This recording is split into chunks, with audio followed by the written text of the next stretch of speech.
Corruption, a word that seems all too applicable through the landscape of modern world events. Everyone wants something. Everyone has a drive within them. But some people don't stop where others do. They become obsessed with their desires and lose who they truly are.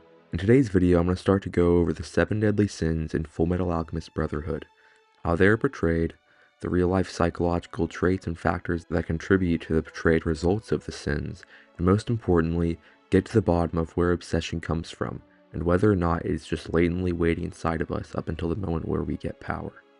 Quite selfishly of me, I couldn't really help myself from starting off with my favorite of the homunculi, Greed.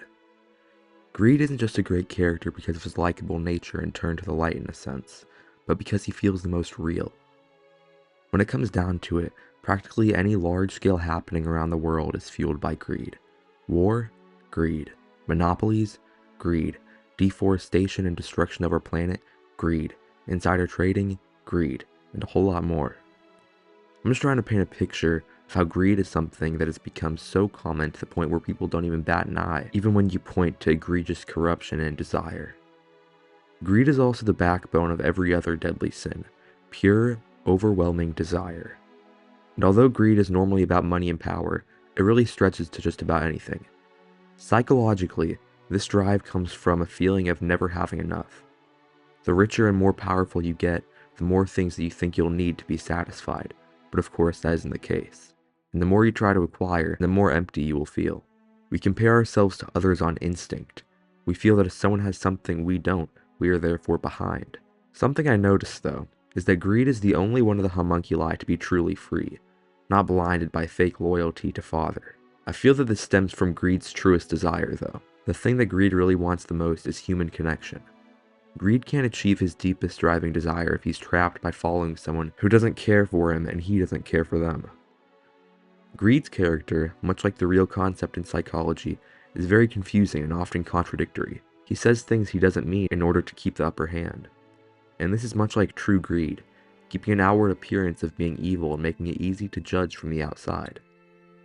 But true greed isn't something that only the richest and most powerful people in the world use to oppress the commoners. It does lie within every person as an evolutionary trait. When we start to rise in power and status, it just becomes easier to get pulled in and have your true self revealed. You have to truly master your mind in order to not be corrupted by such desires. Lust is another sin that we see permeate itself through the world today, much like greed.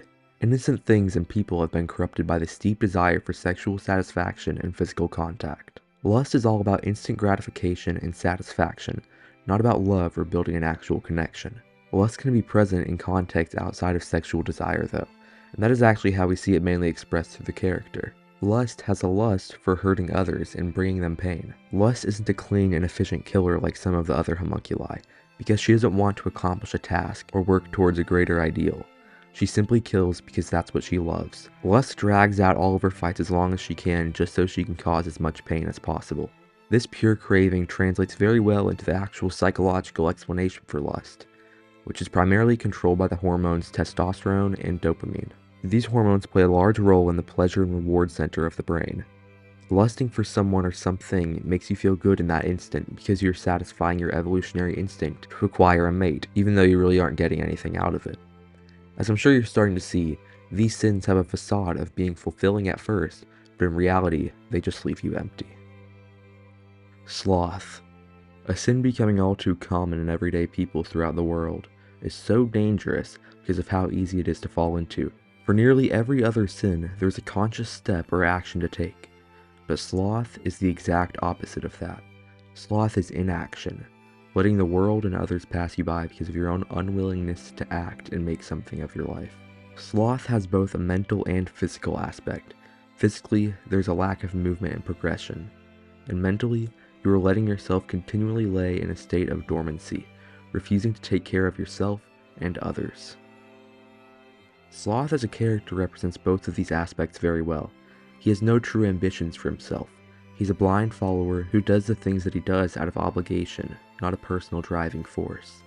He's being controlled by Father, so he literally has no choice.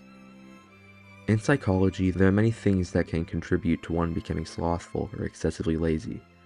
Mainly, these are underlying depression, becoming less sensitive to dopamine and other such hormones, and the avoidance of uncomfortable emotions.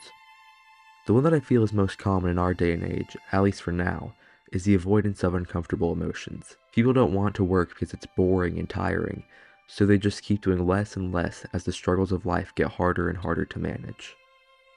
We even see this sort of mentality of having a disdain for work and effort in Sloth's own words through his constantly stating that everything is, quote, a pain.